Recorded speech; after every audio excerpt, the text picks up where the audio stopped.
The signal pulsed through the void like a dying heartbeat, barely detectable against the cosmic background radiation. Commander Elena Santos stood at the observation deck of the ESF Horizon, watching the holographic representation dance across the display. After 15 years of deep space exploration, she thought she'd seen everything the universe had to offer. She was wrong. "Run it again, Dr. Chen," she ordered, her dark eyes fixed on the shimmering pattern. The ship's xenolinguist nodded, his fingers flying across the console.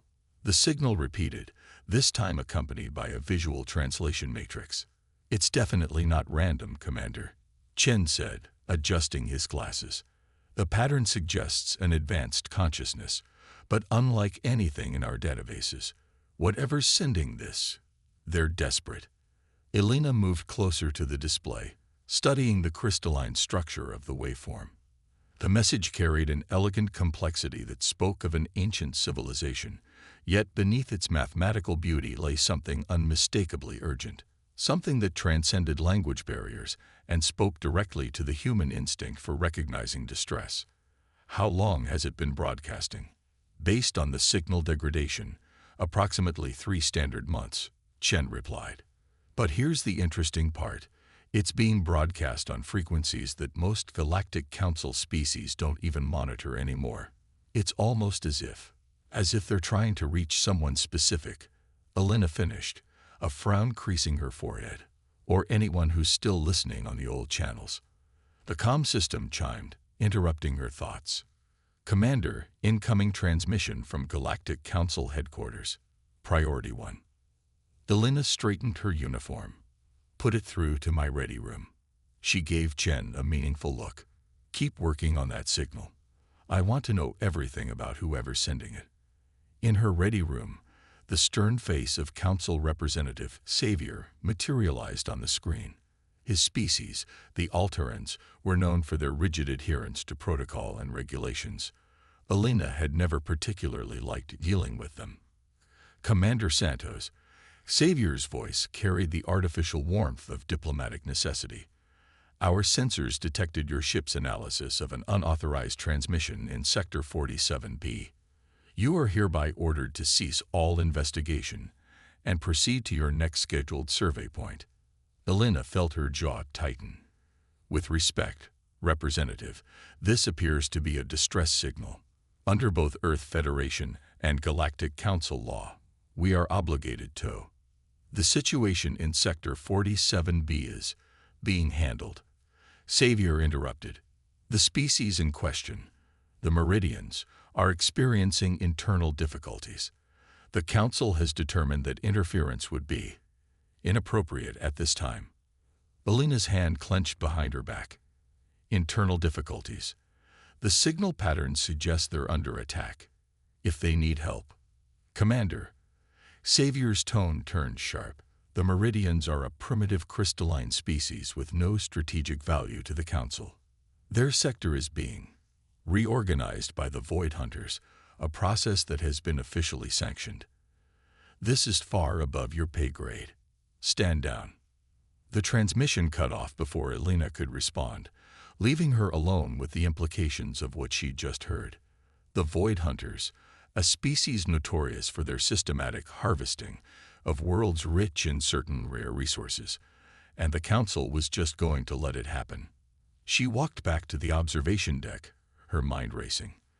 The Meridian signal still pulsed on the display, each beat a reminder of lives hanging in the balance. Dr. Chen looked up as she entered, his expression hopeful. "Commander, I've made a breakthrough in the translation. It's not just a distress signal. It's their history, their culture, everything they are, compressed into a single transmission. They knew they might not survive, so they're trying to preserve their legacy." Elena finished softly. She stared at the signal, remembering Earth's own history of colonial exploitation, of powerful forces deciding the fate of primitive peoples, of good people standing by because they were just following orders. She'd sworn an oath to uphold Earth Federation values: justice, protection of sentient rights, and the duty to help those in need. The Council might have forgotten these principles, But humanity hadn't. Elena pressed the ship-wide comm button. All senior staff to the conference room immediately.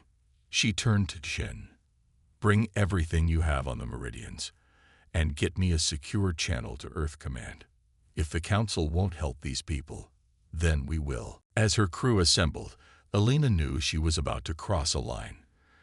Defying the Council could mean the end of her career, possibly even diplomatic consequences for Earth. But as she looked at the pulsing signal one last time, she knew she couldn't live with herself if she just flew away. Sometimes, doing the right thing meant standing alone. And if there was one thing humans had learned throughout their history, it was how to stand up against impossible odds. The Earth Defense Fleet headquarters buzzed with nervous energy as Elena strode through its gleaming corridors. Her formal request to aid the Meridians had been denied within hours, accompanied by thinly veiled threats about maintaining galactic stability. Now she was about to do something that hadn't been attempted since humanity joined the Galactic Council: go rogue. Admiral James Chen, no relation to her xenolinguist, sat behind his desk reviewing reports when Elena entered his office. The old veteran had been her mentor since her academy days, and if anyone would understand what she was about to propose, it would be him. I was wondering when you'd show up, he said without looking up. That was quite a report you filed about the Meridians. Caused quite a stir upstairs. Elena remained standing, hands clasped behind her back. Then you know why I'm here, sir. The Admiral finally looked up, his weathered face unreadable. You're going to tell me you're planning something monumentally stupid that could get you court-martialed, and you want my help. The Void Hunters are systematically destroying an entire civilization. Sir, the Council knows, and they're doing nothing. Worse, they're actively covering it up. And you think one ship can make a difference? He leaned back in his chair, studying her. The Void Hunters have technology centuries ahead of ours. Even if you somehow reached the Meridian system, it would be suicide. Elena pulled out a data crystal and placed it on his desk. That's why I need more than one ship. The Horizon can't do this alone, but we're not the only ones who disagree with the Council's decision. The Admiral activated the crystal, and holographic profiles filled the air between them. Ship captains, engineers, tactical officers, all people Elena had served with, all who had responded to her carefully worded messages about humanitarian operations outside Council jurisdiction. I have 15 ships ready to move, sir. Unofficial commitments from crews who believe in what we're doing. But we need supplies, clearance codes, and someone high enough in command to run interference with EarthGov when this goes public. Admiral Chen's expression darkened. You're asking me to commit treason against the Council. I'm asking you to uphold the principles we swore to defend. Elena stepped forward, her voice intense. Remember what you taught us at the Academy. About humanity's role in the galaxy. We didn't join the Council to become passive observers of injustice. The Admiral was silent for a long moment, then stood and walked to the window overlooking the sprawling spaceport below. We used to be better than this, he said quietly. The Council, they've become so focused on maintaining the status quo, they've forgotten why they exist in the first place. He turned back to Elena. You'll need more than supplies. The Void Hunters use quantum phase shields. Conventional weapons won't even scratch them. He pressed a button on his desk, and a classified file appeared in the holographic display. Project Prometheus. Experimental shield penetration technology we've been developing. Not officially sanctioned by the Council, of course. Elena's eyes widened as she scanned the specifications. This could work. But sir, if you help us. I'm an old man, Commander. Too old to go on this mission myself, but not too old to remember what's right. He sat back down and began typing access codes into his terminal. You'll have your supplies, your clearance, and Prometheus. You'll also have approximately 48 hours before someone notices what I've done and raises the alarm. Elena felt a weight lift from her shoulders. Thank you, sir. Don't thank me yet. He looked up, his expression grave. This is still probably a suicide mission. Even with Prometheus, even with 15 ships, You're going up against one of the most powerful forces in the galaxy. And if we fail, at least we fail trying to help. That's more than the Council's doing." The next 48 hours passed in a blur of activity. Ships quietly broke orbit under the guise of routine patrols. Supplies were transferred through a complex web of cargo manifests. Engineers worked around the clock to integrate the Prometheus technology into their weapon systems. Elena stood on the bridge of the horizon, watching as her impromptu fleet assembled at the rendezvous point just beyond Pluto's orbit. 15 ships, not the massive dreadnoughts of the regular fleet, but fast, agile vessels crewed by people who believed in their mission. "All ships report ready, Commander," her tactical officer announced. "Prometheus systems are online and stable." Elena took a deep breath, looking at the faces of her crew. They all knew what they were risking, but there was no hesitation in their eyes. This was what humanity was supposed to be, not just another voice in the Council's chorus of inaction, but a force for justice in a galaxy that had forgotten its conscience. "Send to all ships," she ordered. "Plot course for the Meridian system. Maximum sustainable speed. And let's hope we're not too late." As the fleet jumped to faster-than-light speed, Elena thought about the signal that had started all this, the desperate plea of a civilization facing extinction. The Council might have turned their backs, but humanity was answering the call. Whatever waited for them in the Meridian system, they would face it together. The stars streaked past as they hurtled through space, 15 ships carrying the best of what humanity had to offer: courage, determination, and the unshakable belief that standing up for what's right was worth any price. The real test still lay ahead, but they had already accomplished something remarkable. They had chosen to act when others chose to look away. The Meridian system emerged from faster-than-light travel like a jewel caught in starlight. Elena and her crew stared in awe at the main view screen as their sensors revealed a world unlike anything they'd encountered before. The planet's surface was a vast network of crystalline structures that caught and reflected the light of its sun in mesmerizing patterns. "It's beautiful," Dr. Chen whispered, his instruments struggling to process the complexity of what they were seeing. "The entire planet appears to be one interconnected crystalline matrix. The Meridians aren't just living on the surface.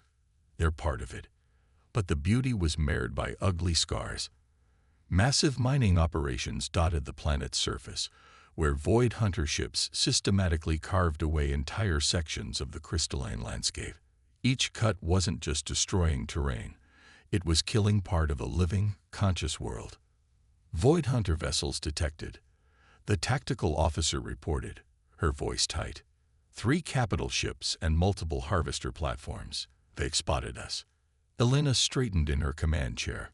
"All ships, battle formation Delta. Power up Prometheus systems that hold fire. We're not starting this fight." She turned to Chen. "Can you broadcast on the frequencies the Meridians used in their distress signal?" Chen nodded, fingers flying over his console. "Broadcasting now. I'm trying to match the mathematical patterns we decoded." The response was immediate and overwhelming. The view screen filled with shifting patterns of light and color, and every crew member felt a gentle presence brush against their minds. The Meridians were telepathic, their consciousness resonating through their crystalline forms. Images flooded their thoughts, the history of a civilization that had evolved not through technology, but through harmony with their living world. The Meridians were artists, philosophers, and scientists who explored the universe through the intricate dance of light and crystal. They had no weapons, no defenses. They had never needed them until the Void Hunters came. "They're dying," Chen said softly, tears in his eyes as he interpreted the telepathic communication. "Every crystal the Void Hunters harvest contains thousands of consciousness patterns, memories, dreams, entire lives." A harsh voice cut through their communications channel. "This is Harvester Prime Krath of the Void Hunters. You are interfering with a sanctioned resource extraction operation. Leave immediately or be destroyed." Elena stood, her voice steady as she responded. "This is Commander Elena Santos of Earth. what you call a resource extraction operation, we call genocide. These are sentient beings, and we will not stand by while you destroy them. Primitives. Krath's voice dripped with contempt. The crystals are a resource, nothing more. The Council understands this. Your presence here is a violation of galactic law. As if to emphasize his point, one of the harvester platforms carved another chunk from the planet's surface. Through their telepathic connection, the crew felt the silent scream of thousands of Meridian consciousnesses being torn away from their world. All ships, power up Prometheus systems, Alina ordered, her hands clenched. Coordinate targeting with the Meridians. They can show us where to hit the harvesters to minimize damage to their matrix. The Void Hunter ships turned toward them, their superior technology humming with deadly purpose. But Alina felt something else through the telepathic link. Hope. The Meridians had been resigned to their fate, believing no one in the galaxy would stand up to their destroyers. Now they weren't alone. They're offering to help, Chen reported excitedly. The crystal matrix. They can use it to amplify our Prometheus fields, create resonance patterns that could disrupt the Void Hunter's quantum shields. Alina smiled grimly. And that's why the Council was wrong. They saw the Meridians as primitive because they didn't build warships or energy weapons. They never understood that true advancement isn't just about technology. Through their link, the Meridians shared their knowledge, how to synchronize their attacks with the natural frequencies of the crystal matrix, how to use the planet's own resonance to create weapons more powerful than anything their ships could generate alone. All ships, prepare to engage, Alina commanded. The Meridians will guide our targeting. Today we show the galaxy that humanity remembers what the Council forgot. That strength isn't just about power, it's about using that power to protect those who can't protect themselves. The Void Hunter ships launched their first assault, energy weapons powerful enough to shatter planets streaking through space. But as the human fleet moved to engage, they were no longer just 15 ships against impossible odds. They were part of something larger, a symphony of light and crystal and human determination, standing against the darkness that threatened to consume a world of beauty and wisdom. The battle for Meridian was about to begin, and through their telepathic connection, Alina felt the gratitude and wonder of an entire civilization. Win or lose, they had already achieved something remarkable. They had given hope to a people who thought they had been forgotten by the galaxy. Space erupted in a symphony of light and energy as the battle began. The Void Hunters' capital ships moved with practiced precision, their quantum phase shields shimmering with barely contained power. Against their technological might, the human fleet seemed impossibly small, but Alina knew they had something the Void Hunters couldn't understand, a connection to the living heart of Meridian itself. Prometheus systems at full power, her tactical officer reported. The Meridians are feeding us targeting data through the crystal matrix. Through their telepathic link, Alina felt the vast consciousness of the Meridian civilization guiding them. The crystalline surface of the planet began to pulse with rhythmic waves of energy, amplifying the Prometheus fields around the human ships. First wave, engage. Alina commanded. Focus fire on the harvester platforms. The human fleet split into coordinated groups, each ship's weapons synchronized with the crystal matrix's natural frequency. As they fired, their energy beams took on an iridescent quality, transformed by their connection to Meridian. The Void Hunters' supposedly impenetrable shields flickered as the modified weapons struck them. Impossible. Harvester Prime Krath's voice thundered over the comm. No primitive technology could penetrate our defenses. But Alina and her crew weren't just using technology.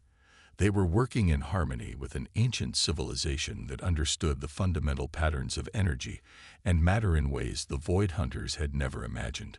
The Meridian's crystalline consciousness guided each shot, each maneuver, turning the human fleet into an extension of their world's defense. The first harvester platform exploded in a cascade of quantum energy, its shield frequencies disrupted by the combined power of human ingenuity and Meridian wisdom. But the Void Hunters weren't about to go down without a fight. Their capital ships launched swarms of autonomous attack drones, each one capable of destroying the human vessel. Evasive maneuvers, Elena ordered as her ship rolled to avoid a barrage of enemy fire. Use the crystal matrix as resonance patterns. The meridians can help us predict their attack vectors. Through their mental link, the crew felt the crystalline consciousness of Meridian reaching out, its vast awareness tracking the movement of every drone. The human pilots, guided by this ancient wisdom, flew with impossible precision. Ships danced through the chaos of battle like leaves in a cosmic wind, every movement perfectly timed to the rhythm of the crystal matrix. Second harvester platform targeted, reported the tactical officer. Prometheus field synchronized with matrix resonance. Firing. Another explosion lit up space as the combined human meridian assault claimed another victory. But the Void Hunters were adapting, their quantum shields shifting frequencies to resist the attacks. The battle was far from over. "Commander," Dr. Chen called out, his voice urgent. "The Meridians are showing us something. A way to use their matrix to create a feedback loop in the Void Hunters' shield harmonics." Elena leaned forward. "Explain." "If we can get all our ships to fire simultaneously, synchronized with a pulse from the planet's crystal matrix, we could create a cascading resonance that would collapse their entire shield network at once. But," he hesitated, "it would require channeling an enormous amount of energy through our ships. The Prometheus systems weren't designed for that kind of power." "What are the risks?" "Best case, we burn out every power system on our ships. Worst case, the feedback could tear the ships apart." Elena felt the weight of command heavy on her shoulders.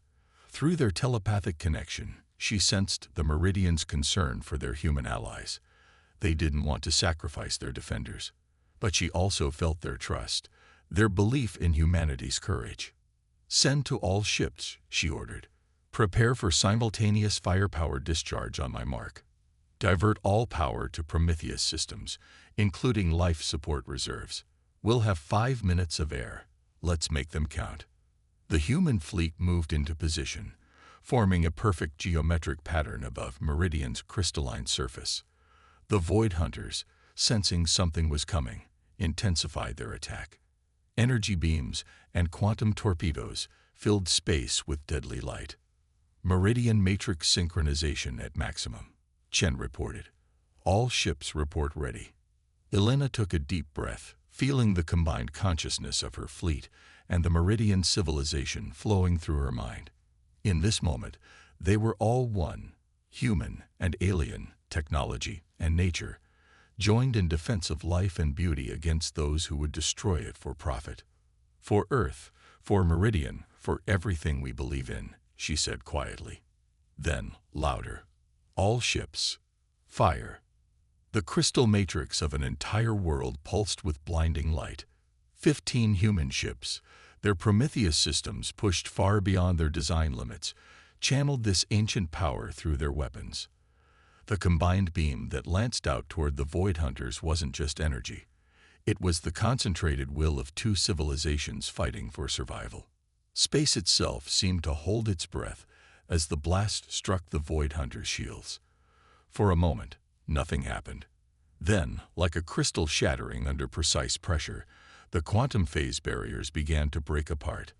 The light from the combined human Meridian attack faded slowly, revealing a battlefield transformed. The mighty Void Hunter capital ships hung powerless in space, their quantum shields shattered, their harvester platforms reduced to drifting debris. On the bridge of the horizon, emergency lighting cast a red glow over the exhausted crew as they fought to restore power to critical systems. "Report," Elena managed, pulling herself up from where the final blast had thrown her. "All ships reporting severe power loss," her tactical officer responded, working by the light of backup displays. "Prometheus systems are completely burnt out. But Commander, we did it. The Void Hunters' shields are down, and their weapons are offline." Through the weakened but still present telepathic link, Elena felt the jubilation of the Meridian consciousness. Their world was saved, though the scars of the Void Hunters' harvest would take generations to heal. But more than that, they had discovered something they thought lost forever. Allies who would stand up for what was right, regardless of the cost. Incoming transmission, Chen announced, his voice hoarse. It's from the Galactic Council. Elena straightened her uniform, ignoring the ache in her muscles. Put it through. The holographic image of not just Representative Xavier, but the entire council leadership appeared. Their expressions ranged from shock to grudging respect as they surveyed the aftermath of the battle through the ship's sensors. Commander Santos, the council president, spoke, her tone carefully neutral. You have directly violated council orders, interfered with a sanctioned operation, and potentially destabilized galactic politics. What do you have to say for yourself? Elena felt the support of her crew, the gratitude of the Meridians flowing through their link, and stood tall. I say that today we remembered what the Council forgot.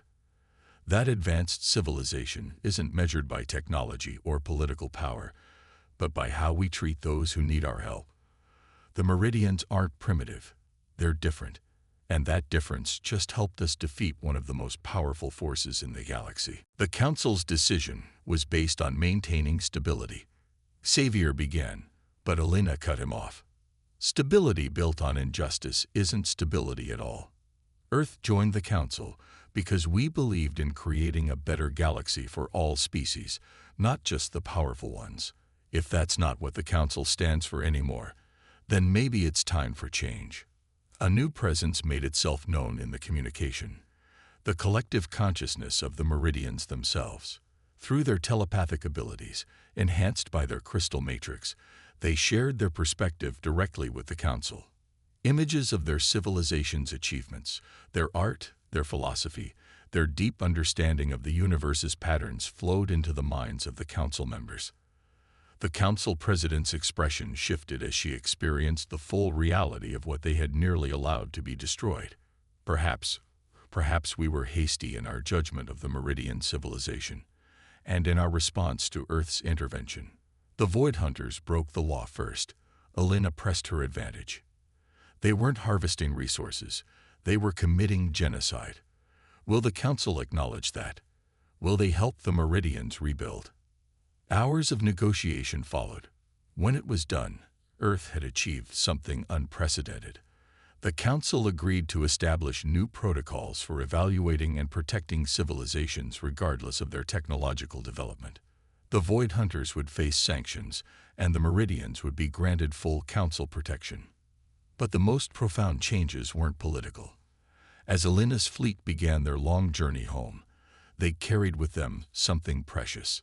A deep connection with a civilization that saw the universe in ways humans had never imagined.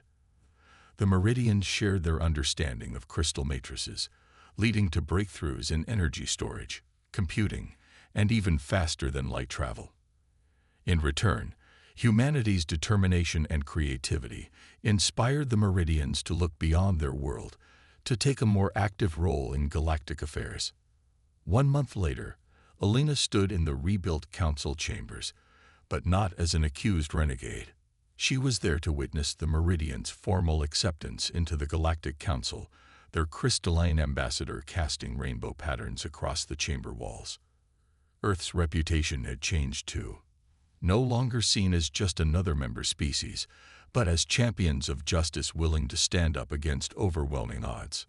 The galaxy is changing, Admiral Chen said, standing beside her at the ceremony. Thanks to you and your crew, it's changing for the better.